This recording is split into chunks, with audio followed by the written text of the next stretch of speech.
보증금 3천에 월세 50으로 농촌 5천밖에 안 돼요. 대부분 다 무허가입니다. 10개 이상을 맞어요. 대한민국 등본상에 집이 없어요. 등록 비용을 알아보고 올게요. 750만인가 800만 원이 든대요. 태어나 처음 써봐요. 신야전기라고. 우리가 잠자는 시간에 켜져 있고 낮에는 안 켜져요. 대략적으로 어느 정도 들어가시죠? 다 해서 제가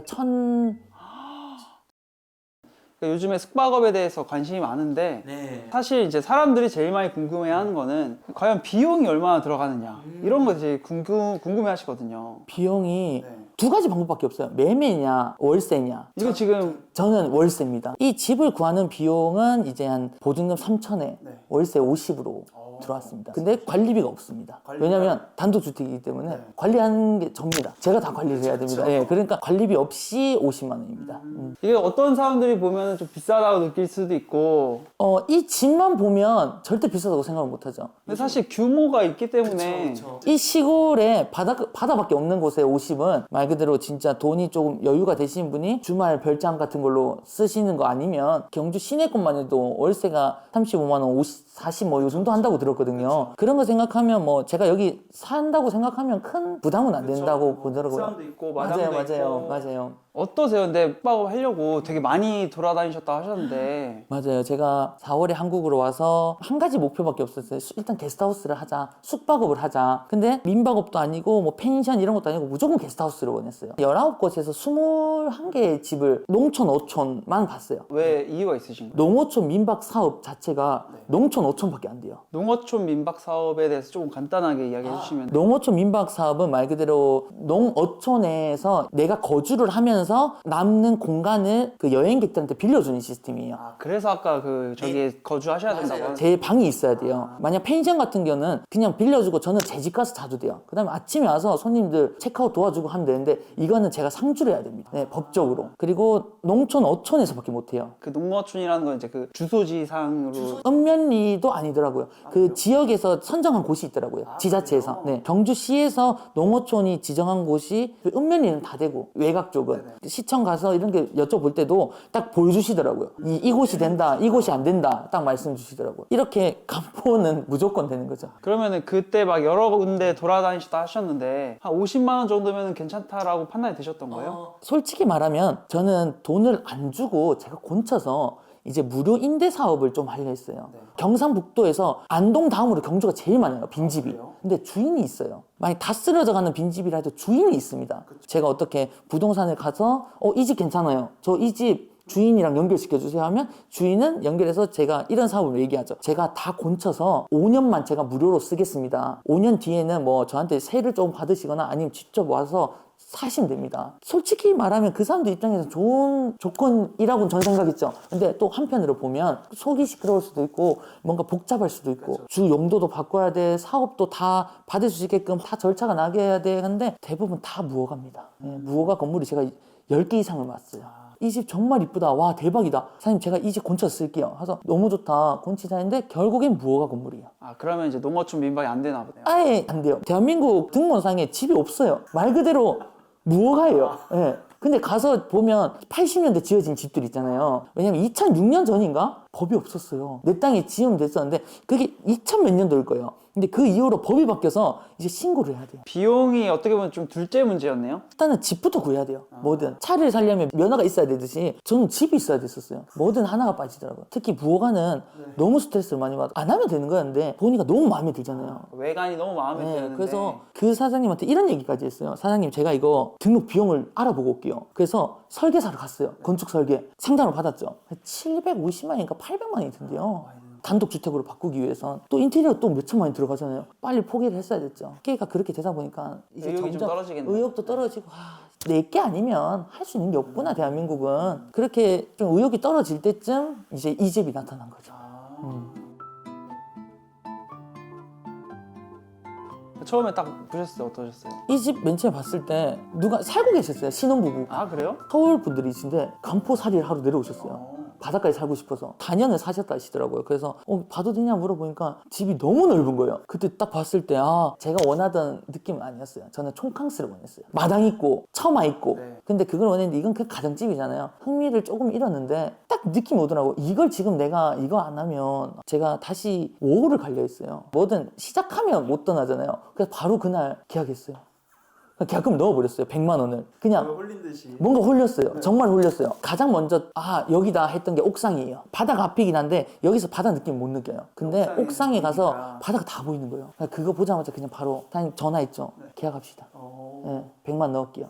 시작을 해버렸죠. 처음에 이제 계약하고 나서 이제 리모델링을 싹 다시 하신 거잖아요. 그쵸. 비포 애프터가 좀 많이 다르죠. 비용이 제일 많이 들어갔던 게 어떤 거였어요? 도배장판이에요. 이제 천장, 바닥 그 비용은 이제 아버지가 인테리어를 하셔도 할 수 없는 부분이었어요. 그래서 그게 약간 2, 300 정도 들어갔다 네네네, 하셨고. 그 정도 들어가죠. 그럼 그 이외에 뭐 들어간 건 별로 없어요? 자재값이죠. 이것부터 시작해서 데크랑 이것도 저거랑 만드신 거예요? 이것도 다 만든 거예요. 아 그래요? 네, 이것도 한 장에 저기 10,000원이거든요. 장수로 보시면 이것만 또 한 20몇 원. 이 벽만 20몇 만짜리예요. 그렇구나. 원래 이렇게 돼 있던 게 아니고. 네, 그 전에는 그냥 옛날 타일 느낌. 가장 많이 들었던 게 그 다음에 2층 침대, 그 다음에 페인트, 소품이랑 자재값들이 정말 많이 들었어요. 이렇게 많이 들 게 아닌데라고 생각할 정도로 너무 많이 들더라고요. 근데 대략적으로 어느 정도 들어가시죠? 뭐 다 해서 제가 1,000은 무조건 넘죠. 비싸구나. 네, 이게 저도 얼마 안 들었지 않는데 자재값이 너무 많이 올랐더라고요. 또 인건비는 오실 때 벽 보셨잖아요. 그거 다 페인트로 한 거예요. 벽을 다시 만들었어요. 벽이 없었어요. 그래서 그분들 한번 부르고 하루에 50이니까. 하긴 근데 또 게스트하우스 하는데 또 안 예쁘면 안 안 되니까. 이쁘면 3만짜리라 해도 1박에 돈을 떠나서 여기 와서 쉬기를 원하는 거예요. 말 그대로. 근데 여기가 막 춥고 안 이쁘고 하면 이런 것도 없다 봐요. 테이블 안 오고 있으면 저는 안 올 것 같아요. 그쵸. 네, 딱 일회성일 것 같아요. 여기서 일회성은 죽음이에요. 개인 회생밖에 없어요. 그러면은 이제 인테리어 이렇게 직접 하셨다 하셨는데 좀 꿀팁 같은 게 있을까요? 많이 봤어요. 인스타에 게스트하우스 치고 제주 게스트하우스, 강릉, 양양. 근데 그것도 진짜 건물 4층 이런 게스트하우스가 아닌 진짜 시골집 게스트하우스 소품의 느낌을 봤어요. 그러다 보니까 어느 순간 거기는 이런 걸 해놨네? 그럼 나도 이거 해놔야겠다.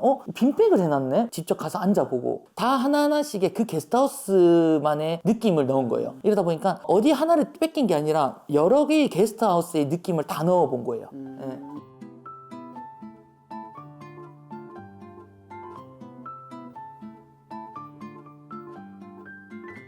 시골집을 아무튼 개조해서 숙박업을 하시려는 분들이 제일 많이 이제 고민되는 게 사실 비용적인 것도 있지만 약간 제도적인 측면이라든지 걸리는 게 되게 많다고 말씀해 주셨는데 한마디로 말하면 법이죠. 사업자가 나와야지 이걸 할 수 있으니까. 이게 합법적으로 운영하는 게 사실 되게 어렵다고 들었어요. 민박은 아직도 허가를 안 받으신 분이 많다 하시더라고요. 저 같은 경우에는 이제 허가를 안 하고 하는 순간 불이익이 너무 크다 보니까는 정말 많이 알아봤죠. 혹시 게스트하우스 만약에 하신다면 어디서 하고 싶으세요? 저도 하면은 시골에서 좀 하고 싶을 것 같은데. 근데 그게 두 가지 조건이 있어요.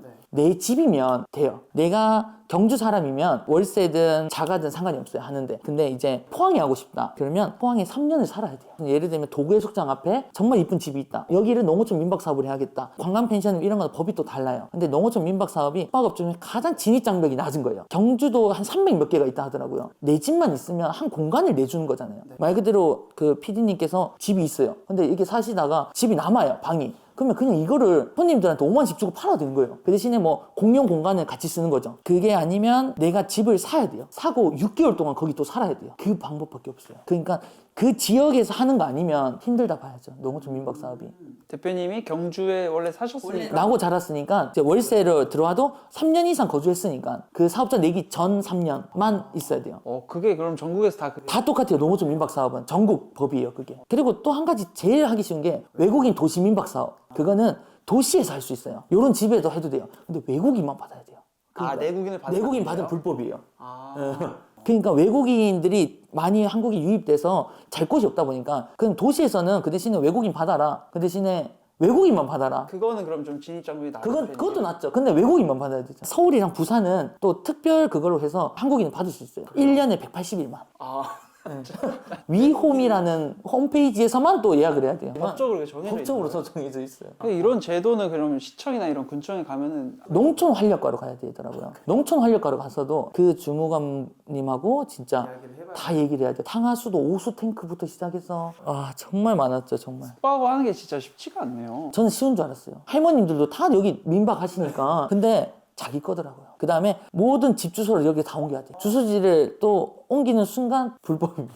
야, 이게 알아볼 게 진짜 많네요. 저는 무조건 농어촌 민박 사업을 추천합니다. 아무 법적으로 문제도 없고 불법 구조물도 없으면 정말 일주일 내로 허가가 나옵니다. 그 다음에 공무원들이 옵니다. 와서 다 확인합니다. 소방 점검부터 소화기랑 다 있어야 돼요. 방마다 뭐 손정들도 다 있어야 되고 그런 거를 다 확인하고 불법 건축물 다 확인하시고 가시면 일주일 내로 나옵니다. 허들이 좀 낮은 장점은 있네요. 다른 것보다는 제가 듣기로는 가장 낫다고 봅니다. 가장 많고. 그러면 농어촌 민박을 하기 위해서 되게 많이 알아보셨다 하셨잖아요. 이런 매물 구하는 팁이나 이런 게 있을까요? 일단은 무조건 부동산에 정상적인 건물을 달라고 해야 돼요. 필터링을 한번 하는 거네요. 무조건 말해야 돼요. 내가 여기서 농어촌 민박 사업을 할 건데 거기에 맞는 집을 구해주세요. 그 간포읍에 부동산이 12개가 있거든요. 다 돌아다녔어요. 무조건 발품이야. 걸어다니면서. 빈집이 많다 보니까 옆집 가도 모른다고 하고 여기가 빈집이잖아요. 옆집도 빈집이에요. 제가 이번에 다니면서 느낀 건데 빈집이 정말 많아요. 또 아드님들이나 이런 분들이 계속 가지고 계시잖아요. 그쵸. 근데 왜냐면 처음 보는 사람이잖아요. 집을 빌려달라고 해요. 누가 빌려주겠어요? 아무리 좋은 사람이지만 좋은 사람인지도 모르죠, 그 사람들은. 갑자기 젊은 청년이 와서 내가 다곤 칠 테니까 5년 빌려달라. 집이 어떻게 될 줄 알고. 근데 또 허가도 받아달래요. 사업자에 대한 문제 없게 다 해달래요. 이러면 그분 입장에서 그냥 안 하시는 거죠. 그러면 집주인 입장에서는 이런 농어촌 민박을 한다고 하면은 좀 번거롭거나 그런 게 없나요? 법적으로 문제가 없으면 번거로운 게 하나도 없어요. 그냥 계약서 상에 농어촌 민박 사업자를 한다고만 말씀을 드리면 허락만 해주시면 문제가 없어요. 그럼 여기 처음에 집주인은 너무 쿨하시더라고요. 뭐 젊은 사람이 뭐 여기서 뭘 하든 내가 뭔 상관이냐고 뭐 하고 싶은 거 다 해보라고. 이게 많으시더라고요. 이게 나오는 아우라가 다르시더라고요. 네. 내년에 온다고 하시는데 올해 한번 보시면 꼭 한번. 그 지금 이제 오픈한 지 한 달 정도? 손님을 받은 건 이제 10일, 한 달도 안 되셨네요. 10일도 됐죠. 한 10일 정도 운영은 해보셨는데 네네. 해보시니까 좀 느끼시는 게 있을 거예요. 장단점이라든지. 아직 처음이라서 그런가 장점밖에 없어요. 아, 그래요? 단점은 아직 안 보여요. 여행도 제가 사람을 좋아서 하다 보니까 사람 만나는 거에 저는 에너지가 쌓이더라고요. 혼자 있으면 에너지가 빠져요. 그래서 전 집돌이가 아니더라고요. 근데 아직은 좋은 사람들이 많이 와서 그렇지 분명히 제가 볼 때는 좋은 분들도 많지만 그렇지 못한 분들도 온다고 봐요. 근데 그런 분들도 어떻게 제가 대처해 나가냐에 따라서 저의 그 성장에 도움이 되는 것 같아요. 그리고 또 아까 여기 있으면서 난방비가 많이 나가신 이게 몰랐어요. 이 계약할 때 당연히 보일러인 줄 알았죠. 근데 이제 거기에 한 가지 실수였어요. 저도 몰랐는데 저는 태어나 처음 써봐요. 들어보지도 못했어요. 저는 심야전기라고. 심야전기? 말 그대로 전기를 이용해서 난방을 트는 겁니다. 근데 전기 장점이 금방 따뜻해지고 심야전기가 밤 9시인가 10시인가 틀어져서 아침 6시인가 7시까지만 이게 운행이 돼요. 밤에만 이게 데펴져요. 열기가 올라와요. 근데 그 밤에 데펴진 열기로 낮을 또 생활해요. 우리가 잠자는 시간에 켜져 있고 우리가 활동하는 시간에 꺼져 있어요. 근데 이게 밑에가 지금 다 자갈이래요. 심야전기는 바닥에 다 자갈이 깔려 있답니다. 그 뜨거운 돌을 데핀답니다. 그거를 데펴 놓으면 아침에 끈답니다. 저절로 꺼져요. 낮에는 안 켜져요. 그래서 뭐 그 비용이 저는 뭐 얼마 안 할 줄 알았죠. 에어컨이 전 제일 많이 나갈 줄 알았어요. 근데 여기 전에 계시던 사장님이 물어보니까 60만 원 정도 나왔다 하더라고요. 좀 많이 들었겠지 생각하고 나는 조금 절약하면 되겠지 하고 보일러 이 기사님 오셨어요. 점검하시고 나가셔서 제가 물어봤어요. 기사님 혹시 요거 얼마 정도 나옵니까? 그러니까 6, 70 나온답니다. 저 말했죠. 아니 전기인데 왜 그렇게 나오냐. 아니 이거 뭐 보일러보다 더 나온 거 아니냐. 그러니까 전기값이 많이 올랐고 옛날 그게 아니래요. 그때 전기값이 쌌대요. 일단 지금은 제 방은 안 틀고 잡니다. 그러면은 월세 들어가고 전기세 들어가고 하면은 진짜 그래서 한 분이 와도 다 틀어야 되더라고요. 그런 약간 리스크가 있더라고요. 단 한 분이 오거나 12분이 가득 차도 똑같이 틀어야 돼요. 온도는. 근데 그거는 받아들이려고 합니다. 어쩔 수 없기 때문에. 혹시 이렇게 추운데 여기 오실 거예요? 쉽지 않을 것 그쵸? 같아요. 안 오죠. 한 번밖에 안 와요 또. 그리고 괜찮다고 하고 이제 리뷰는 마음 아프게 적어주시겠죠. 아, 쉽지 않는 농어촌 민박. 손님들이 오면서 생기는 에피소드나 뭐 그런 것도 있나요? 있죠. 모르시는 분들도 섞여가지고 이런 트리를 막 만드시는 거예요. 아, 이 앞에 있는 트리. 직접 만들어 주시고 가셨어요. 아, 그래요? 제가 선물은 받았지만 제가 뜯지도 못했어요. 바빠서. 여기서 할 게 없잖아요. 그래서 이거 뭐예요? 물어보는 거. 트리인데 제가 빨리 해야 되는데 아직 못했어요. 그러니까 저희가 할게요 이러면서 처음 본 사람들끼리 모여서 트리하고 그 사이에 또 친해진 거예요. 아, 모르시는 분들끼리 서로가 5명이서. 저 없어도 돼요. 저는 계속 볼로만 지고 또 그런 분들끼리 또 만났더라고요. 사는 지역이 같아가지고 그래서 그거 보고 뭔가 기분이 좋더라고요. 여기서 친해져서 거기 가서도 또 만나니까. 그런 데에서 좀 매력을 느끼시죠? 네, 그런 데서 저는 빨리 여기서 누가 결혼을 했으면 좋겠어요. 대표님 결혼하셨어요? 아니, 저는 결혼 안 했어요. 근데 대표님은 왜 게스트하우스를 시작하게 되신 거예요? 작년에 이제 그 회사를 다 그만두고 세계 여행을 다녀왔어요. 제가 갔던 나라들에 무조건 게스트하우스를 잤어요. 호텔도 진짜 10번도 안 갔어요. 왜냐면 돈이 없어서 간 것도 있지만 게스트하우스에서 주는 그 매력이 있더라고요. 왜냐면 저는 사람이 좋아서 여행을 떠난 것도 있고 전 세계 다양한 친구들을 만나고 싶었어요. 그러다 보니까 사람 만날 수 있는 곳이 이만한 게 없다고 봐요. 그래서 한국 가서도 나는 계속 늘 사람을 만나고 싶다. 내가 다닐 수는 없잖아요. 매일 내가 만들자. 내가 그냥 만들어보자. 내 고향에. 한국 오기 전에 순례길을 걸었어요. 마지막 여행으로 순례길 걸을 때 정확하게 다짐을 했어요. 한국 가서 게스트하우스 차리자.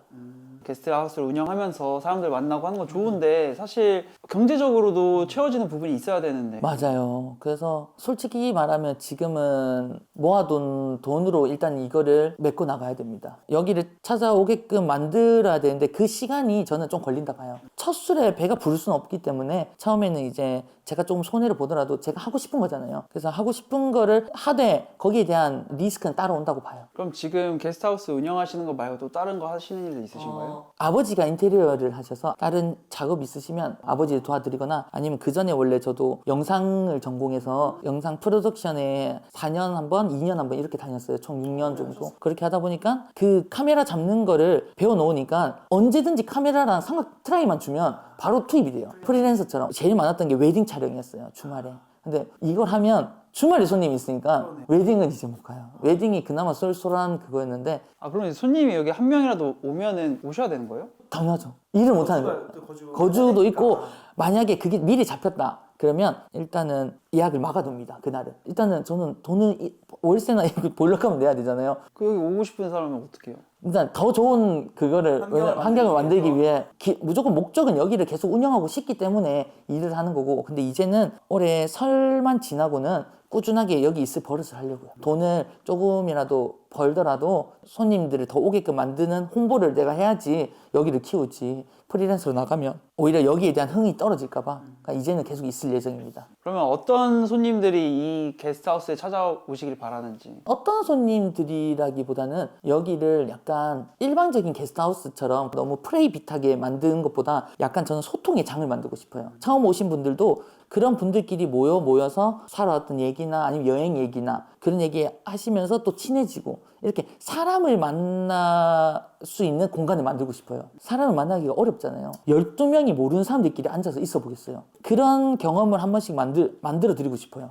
근데 아닌 사람도 있잖아요. 그냥 내성적인 분들도 있고 당연히 혼자 있고 싶은 분들은 혼자 받아보시고 혼자 생활하셔도 되세요. 근데 이제 오셔서 사람은 대화를 먼저 해야 되더라고요. 대화만 하면 이제 소통이 되더라고요. 누구나 여행이란 단어 하나로 찾아와서 누구나 친해질 수 있는 그런 게스트하우스라고 생각해 주시면 그러면은 마지막으로 약간 여기 찾아오실 손님분들에게 한마디 해주시죠. 멀리서 와주셔서 한 분 한 분 너무 소중해요. 그분들이 버스 타고 오신 분들도 계시고 딱 이거 하나 보고 오신 거잖아요. 바다랑 게스트하우스만 보고 오시기 때문에 단 1박이라도 꼭 기억에 남고 여행이라는 느낌이 나도록 제가 많이 도와드리겠습니다. 재방문율을 꼭 할 수 있게끔 제가 만드는 게 목표입니다. 근데 그럴 것 같아요. 왜냐면 이야기를 또 들어보니까 또 대표님이 말씀도 되게 재밌게 잘 해주시고 사람을 정말 좋아하시는 것 같아가지고 또 오면은 많이 친해져서 가지 않으실까. 만약에 조용하게 있고 싶은 분도 말씀 주시면 저기 방안에 들어가 있습니다. 저도 많이 오셔서 제가 다른 데서는 느껴보지 못한 게스트하우스의 느낌을 꼭 만들어 드리겠습니다.